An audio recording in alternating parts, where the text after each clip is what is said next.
Hola, bienvenidos una vez más a Relatos en la Ventana. Hoy vamos a leer al autor norteamericano Isaac Bashevis Singer, ganador del Premio Nobel de Literatura en 1978, y que si bien contaba con la nacionalidad norteamericana cuando lo obtuvo, su nacimiento realmente se había producido a principios del siglo XX, entre 1903 y 1904, es imprecisa la fecha, en un pueblo cercano a Varsovia, actual Polonia, pero que entonces pertenecía al Imperio Ruso. Con muy corta edad, Isaac Bashevis Singer se traslada con su familia a vivir al gueto judío de Polonia, aunque también tiene algunos periodos de vida en pueblos más pequeños donde iba su padre en su tarea religiosa, ya que su padre era rabino. Desde muy pequeños, Isaac y sus hermanos mayores, un hermano y una hermana, se criaron estudiando los libros religiosos, el Talmud y la Torá, y también leían bastante literatura extranjera. Ya con muy corta edad, Isaac fue capaz de traducir al yiddish algunas obras de escritores como Erich Maria Remarque, por ejemplo. Isaac Bashevis Singer hablaba polaco, hablaba hebreo, también un poco de ruso y luego obviamente también el inglés, pero toda su obra literaria se escribió en yiddish. Era su idioma materno y el idioma en el que hablaban en su hogar desde pequeño. En 1935, ante el avance nazi hacia Polonia, Isaac emigra solo a Estados Unidos y se instala en la ciudad de Nueva York. Y remarco el solo ya que esta emigración también implicó la separación de su esposa y su hijo. Su esposa, que era comunista y también sionista, prefiere instalarse en la Unión Soviética, aunque también es rechazada por la Unión Soviética por su carácter sionista. Finalmente, tanto ella como su hijo regresan a Polonia y son apresados por los nazis y terminan muriendo en un campo de concentración en la actual Kazajistán. Una vez instalado, ya y finalizada la guerra en los Estados Unidos, Isaac Bashevis Singer empieza a trabajar en un diario de la comunidad judía de Nueva York. Trabaja como periodista y columnista y también publica allí muchos de sus relatos. Su obra literaria es bastante extensa, consta de cerca de una veintena de novelas, escribe también muchos relatos infantiles y también muchas colecciones de cuentos para adultos. En los años 70 obtiene dos veces el National Book Award en los Estados Unidos, primero en categoría infantil por su libro de memorias Un día placentero, recuerdos de un niño que se crió en Varsovia, y en la segunda ocasión por el libro de relatos Una corona de plumas y otros relatos. Dentro de sus obras más conocidas están las que fueron llevadas al cine, como por ejemplo la novela Enemigos, una historia de amor, o el relato Yentl, que está incluido en este libro, En una boda en Brownsville, que fue publicado originalmente en yiddish y en inglés en 1963, y que se transformó en la película Yentl de los años 80 que llevó al cine Barbara Streisand. Finalmente, el mayor reconocimiento le llegó en 1978 cuando la Academia Sueca lo designa como ganador del Premio Nobel de Literatura de ese año por su arte narrativo apasionado que, con raíces en una tradición cultural judía polaca, traen a la vida las condiciones humanas universales. Esto es lo que justifica la Academia Sueca para otorgarle el Premio Nobel de Literatura de ese año. Es el único escritor en yiddish que ha obtenido el Premio Nobel de Literatura, y yo quería leeros un cuento de este libro titulado Grande y Pequeño. Me dirán, grande, pequeño, ¿cuál es la diferencia? El hombre no se mide con un metro. Lo principal es la cabeza, no los pies. Sin embargo, si una persona hace suya una opinión absurda, nunca se sabe a dónde irá a parar. Permitidme contaros una historia. En nuestro pueblo vivía un matrimonio. A él le decían Pequeño Motie y a ella Motieke. Nadie la llamaba por su verdadero nombre. Y él era algo más que un pequeño, prácticamente un enano. Los bromistas gandules, que no escaseaban entre el vecindario, se divertían a expensas del pobre hombre. El ayudante del maestro, decían, lo cogía de la mano y lo llevaba donde Reb Berish, que enseñaba a los niños pequeños el cheder. Durante el Torá de Simca, los hombres se emborrachaban y lo juntaban con los niñitos para leer la Torá. Cuando una mujer daba a luz, los bromistas venían a decirle que necesitaban un chiquillo para conjurar a los malos espíritus en la plegaria del alumbramiento. Si al menos tuviera una barba decente, pero no. Era un simple mechón, unos cuantos pelos aquí y allá. No tenía hijos, y a decir verdad, él mismo parecía un escolar.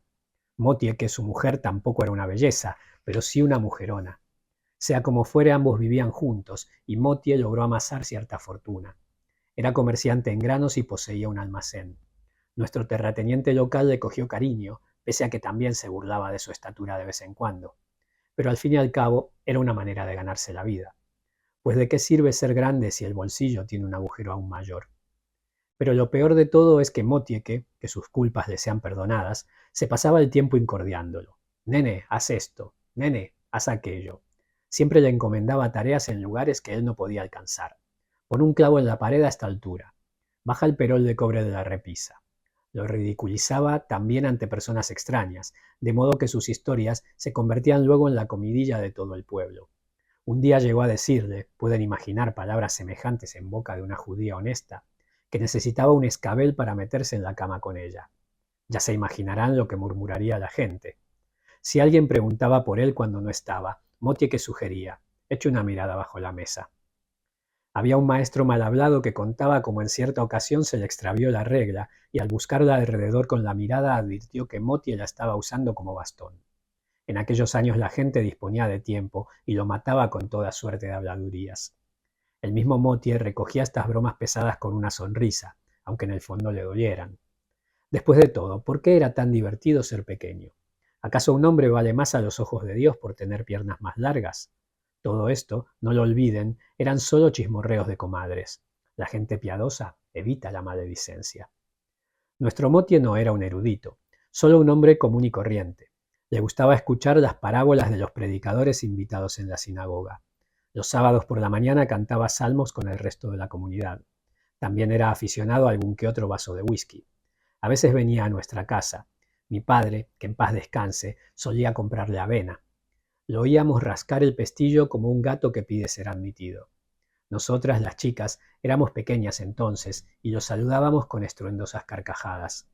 Papá le acercaba al punto de una silla y lo trataba de Reb Motie. Pero nuestras sillas eran altas y tenía dificultades para subirse. Cuando servían el té, el hombrecillo se agitaba en su asiento y se estiraba, incapaz de llegar al borde del vaso con los labios. Las malas lenguas decían que se rellenaba los tacones y que un día se cayó en uno de esos cubos que la gente usa para ducharse en el baño. Sin embargo, al margen de todo esto era un comerciante muy hábil, y Motie que vivía con desahogo y comodidad a su lado. Tenía una casa muy bonita y las repisas de su alacena estaban siempre llenas de las mejores cosas. Y ahora escuchad esto. Un buen día, marido y mujer tuvieron un altercado. De palabra en palabra se armó pronto una auténtica trifulca. Cosas que ocurren en familia. No obstante, quiso la suerte que un vecino estuviera presente. Motie que, ojalá nunca me lo eche en cara, que no tenía pelos en la lengua y cuando montaba en cólera se olvidaba del mismo Dios, le gritó a su marido, «Enano, renacuajo, ¿qué clase de hombre eres? No eres más grande que una mosca. Me avergüenza que me vean en la sinagoga con un tío tan achaparrado». Y así siguió y siguió echando leña al fuego hasta que su marido se puso lívido, pero no dijo nada, lo cual la acabó de exasperar. «¿Qué puedo esperar de semejante enano? Te compraré un taburete con escalones y te meteré en una cuna. Si mi madre me hubiera querido, me habría encontrado un hombre, no un bebé recién nacido», chilló furiosa. Se hallaba tan alterada que ya ni sabía lo que decía. Él era pelirrojo y rubicundo, pero esta vez se puso blanco como la tiza y le replicó, «Tu segundo marido será lo suficientemente grande como para compensar mis deficiencias». Y al decir esto se derrumbó y rompió a llorar, porque todo el mundo ama a los niños pequeños. Nadie lo había visto llorar nunca, ni siquiera durante el Yom Kippur. Su mujer se quedó sin habla. Ignoro lo que ocurrió después, yo no estaba allí. Debieron hacer las paces. Sin embargo, como dice el proverbio, un golpe pasa, pero una palabra permanece. Antes de que transcurriera un mes, la gente del pueblo ya tenía un nuevo tema de conversación. Motie había instalado en su casa a un asistente traído de Lublin. ¿Para qué querría un asistente? Él solo había administrado muy bien sus negocios en aquellos años. El recién llegado caminaba calle abajo y todos se volvían a mirarlo.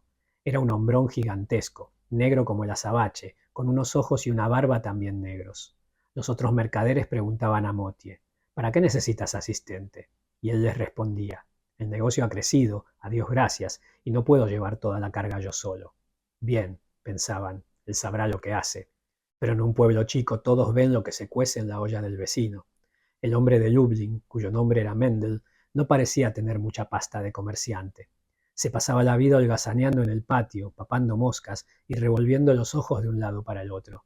Los días de mercado se plantaba como un poste entre las carretas, descollando sobre los transeúntes y se entretenía en mascar una pajita. Cuando llegaba a la sinagoga la gente le preguntaba: ¿qué hace usted en Lublin? Y él contestaba: soy leñador. ¿Tiene usted esposa? No, decía él, soy viudo. Los gandules de la Brick Street ya tenían tema de conversación y chismorreo. Pues, caso curioso, el tipo era tan alto como Moti era bajito. Cuando conversaban, el recién llegado tenía que inclinarse hasta la cintura y Moti se ponía de puntillas. Cuando caminaban calle abajo, todos corrían a la ventana para verlos pasar. El grandullón iba adelante a grandes zancadas y Moti tenía que seguirle al trote. Cuando alzaba el brazo podía tocar el techo. Era como esa historia de la Biblia en que los espías israelitas parecían saltamontes y los otros gigantes. El asistente vivía en casa de Motie y Motie que le servía sus comidas. Las mujeres le preguntaban: ¿por qué ha metido Motie a ese Goliat en su casa? Y ella replicaba: que el diablo me lleve si lo sé, si al menos fuera diestro en los negocios, pero es incapaz de distinguir el trigo del centeno. Traga como un caballo y ronca como un buey, y para colmo de males es un bobo. Escatima las palabras como si fueran monedas de oro. Motie que tenía una hermana a quien confiaba sus cuitas. Motie necesita un ayudante, le decía, tanto como un agujero en la cabeza. Había hecho todo esto por despecho. El tipo aquel no daba golpe y acabaría devorándolos con casa y todo. Estas fueron sus palabras. Pero en nuestro pueblo no había secretos. Los vecinos escuchaban por la ventana y pegaban el oído a la cerradura ajena. ¿Y por qué está despechado?, preguntó la hermana. Y Motie que le dijo, rompiendo a llorar: porque un día yo le dije bebé prematuro. El chisme circuló enseguida por todo el pueblo, pero la gente no se lo creía. ¿Qué clase de despecho era aquel? ¿A quién quería herir el tipo con semejante juego? Después de todo, el dinero era de él, no de ella. Pero cuando a un hombre se le mete una idea absurda en la cabeza, Dios lo guarde. Es la pura verdad, como está escrito. No recuerdo dónde. No habían pasado 2 semanas cuando Motie que fue a ver al rabino bañada en lágrimas. Rabí, le dijo, mi marido ha perdido el juicio. Ha instalado a un gandul comilón en nuestra casa, y por si esto fuera poco, le ha entregado todo el dinero. El forastero, siguió diciendo, administra los gastos, y cada vez que yo necesito algo tengo que ir a verlo. Es el cajero. Santo rabino, exclamó de pronto, Motie ha hecho todo esto solo por mortificarme, porque un día lo llamé marioneta. El rabino no entendió muy bien lo que Motie quería.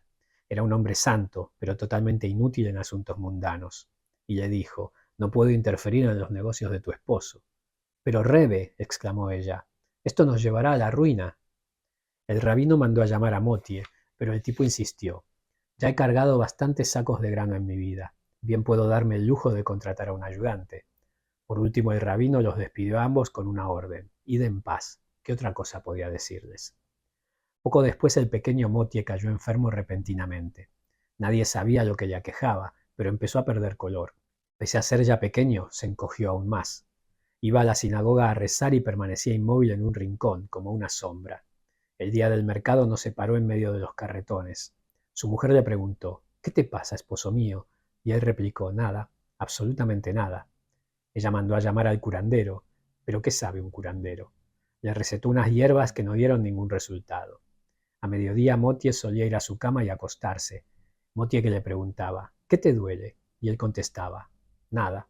Entonces, ¿por qué te metes en la cama como un hombre enfermo? Y él respondía: porque no tengo fuerzas. ¿De dónde quieres sacar fuerzas?, replicaba ella, si comes como un pajarito. Pero él solo atinaba a decir: tampoco tengo apetito. ¿Qué puedo decirles? Todos veían que Motie estaba mal. Se iba apagando como una velita. Motie que quería que fuera a Lublin a hacerse ver por un médico, pero él se negaba. Ella empezó a lamentarse y a gemir. ¿Qué será de mí? ¿Con quién quieres dejarme? Y él contestaba: te casarás con el grandote. ¡Canalla! ¡Asesino!, chillaba ella. A ti te quiero más que a cualquier gigante. ¿Por qué me atormentas? ¿Qué importa que te dijera aquello? Lo hice solo por cariño. Tú eres mi marido, mi hijo. Tú eres todo lo que tengo en este mundo. Sin ti mi vida no vale un ardite. Pero él se limitó a responderle: yo soy una rama marchita. Con él, en cambio, podrás tener hijos. Si quisiera contarles todo lo que siguió, tendría que pasarme aquí un día entero con su noche. Los ciudadanos ilustres del pueblo fueron a hablar con él. El rabino lo visitó en su lecho de enfermo. ¿Qué locura se te ha metido en la cabeza? Este mundo es de Dios, no del hombre. Pero Motie se hizo el desentendido. Al ver que las cosas iban de mal en peor, su mujer le armó un escándalo al intruso y le ordenó que se fuera de casa. Pero Motie dijo, no, que se quede. Mientras respire seguiré siendo el amo de esta casa. No obstante, el tipo se fue a dormir a la posada. Pero a la mañana siguiente regresó y se hizo cargo del negocio. Todo estaba ahora en sus manos, el dinero, las llaves, todo, hasta el último grano. Motie nunca había asentado nada, pero su asistente anotó todo en un gran libro de cuentas. Él también era un tacaño. Motie que le pedía dinero para los gastos de la casa, pero aquel hombre le pedía cuentas por cada copec. Pesaba y medía cada onza y cada migaja. Cuando ella gritaba, «Es usted un intruso, este negocio no es suyo, váyase al diablo, ladrón, asesino, salteador de caminos», él le respondía, «Si su esposo me despide, me iré», aunque la mayor parte del tiempo no decía nada, limitándose a gruñir como un oso. Mientras hizo calor en el verano, el pequeño Motie aún pudo estar en pie parte del tiempo. Incluso ayunó el día de Yom Kippur. Pero poco después del Sukkot empezó a desfallecer rápidamente. Se metió en cama y ya no se levantó. Su esposa trajo a un médico de Samosk, pero el médico nada pudo hacer por él. Motieke consultó entonces con varios curanderos, midió tumbas con una mecha, fabricó velas para regalar a la sinagoga y envió mensajeros a varios santos rabinos, pero Motie seguía debilitándose más y más cada día. Echado de espaldas en su cama miraba fijamente el techo. Había que ayudarlo a ponerse su chal litúrgico y sus filacterias por la mañana. Ya no tenía fuerzas para hacerlo solo. No comía nada, salvo una cucharada de harina de avena de vez en cuando. Ya no bendecía el vino los sábados. El grandullón venía de la sinagoga, loaba a los ángeles y recitaba la bendición. A ver a dónde los llevaría todo esto. Motieke llamó un día a 3 judíos y sacó su Biblia. Se lavó las manos, cogió la Sagrada Escritura y exclamó, «Sed mis testigos, juro por las Sagradas Escrituras y por Dios Todopoderoso que no me casaré con ese hombre aunque tenga que permanecer viuda hasta los 90 años». Y en cuanto hubo dicho estas palabras, le escupió al grandullón, directamente en el ojo. El tipo se limpió la cara con un pañuelo y se fue. Motie dijo, «No importa, serás exonerada de tu juramento».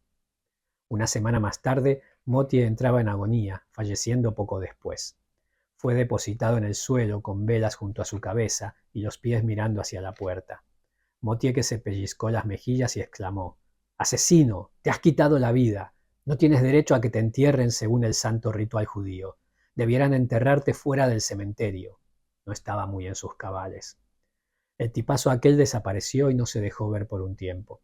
La funeraria pidió dinero por el funeral, pero Motie que no tenía un copec y se vio obligada a empeñar sus joyas. Los que preparaban a Motie para el entierro dijeron luego que el pobre era liviano como un pajarito. Los vi llevarse el cuerpo, que parecía el de un niño bajo el paño mortuorio. Sobre el cobertor se veía el caso con el que solía medir el grano. Había ordenado que lo pusieran allí para que no olvidaran que en vida siempre utilizó medidas justas. Excavaron una tumba y lo enterraron. De pronto apareció el gigante como surgido del suelo y empezó a recitar el Kadish. Pero la viuda chilló, «Ángel de la muerte, tú lo incitaste a abandonar este mundo», y se le echó encima dispuesta a golpearlo. Los asistentes apenas pudieron retenerla. El día fue corto. Llegó la tarde y Motie que se sentó en un taburete para iniciar sus 7 días de duelo. En aquel lapso, el grandullón entraba y salía del patio, llevando cosas y cumpliendo diversas tareas. Con un muchacho envió dinero a la viuda para sus necesidades, y lo siguió haciendo cada día. Por último, la comunidad decidió tomar cartas en el asunto y emplazó al hombre ante el rabino. «¿Qué significa todo esto?», le preguntaron. «¿Por qué se aferra usted a esa casa?». Al comienzo, Mendel permaneció silencioso como dudando de que esas palabras se dirigieran a él. Luego sacó un papel del bolsillo del pecho y lo enseñó. Motie lo había nombrado guardián de todos sus bienes terrenales. A su esposa le dejaba solo las cosas de la casa. La gente del pueblo leyó el testamento y quedó muy sorprendida. «¿Cómo ha podido hacer semejante cosa?», preguntó el rabino. Pues era muy sencillo. Motie fue un día a Lublin, buscó al hombre más alto que pudo encontrar y lo nombró su heredero y albacea. Anteriormente el tipo había sido capataz de una cuadrilla de madereros. El rabino dio sus instrucciones. «La viuda ha hecho un juramento, de modo que usted no debe entrar en esa casa. Devuélvale sus propiedades, pues todo este asunto es impío». Pero el gigante replicó, «A nadie le devuelven nada desde el cementerio». Estas fueron sus palabras. Los jefes de la comunidad lo cubrieron de improperios, amenazándole con las 3 cartas de excomunión y una paliza. Mas no fue fácil asustarlo. Era alto como un roble y cuando hablaba su voz retumbaba como si saliera de un barril. En el interín, Motieke se mantuvo fiel a su voto. Cada vez que aparecía un visitante a darle el pésame, ella renovaba su juramento. Sobre velas, sobre libros de oraciones, sobre lo primero que se le ocurriera.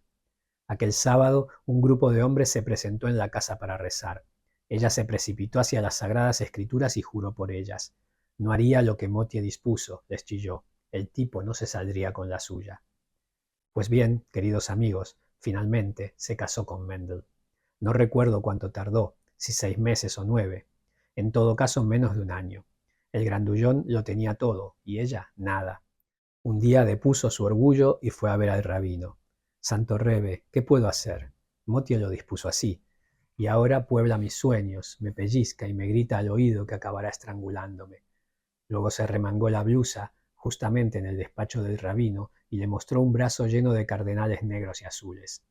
El rabino se negó a tomar personalmente una decisión y escribió a Lublin. Vinieron 3 rabinos más y se pasaron 3 días estudiando detenidamente el Talmud. Al final le otorgaron, ¿cómo se dice?, una dispensa. La boda transcurrió pacíficamente, aunque el bullicio de la gente compensó con creces el silencio. Ya os podéis imaginar el griterío y las risotadas. Antes del matrimonio, Motieke era flaca como un palo de escoba y tenía un color amarillo verdoso.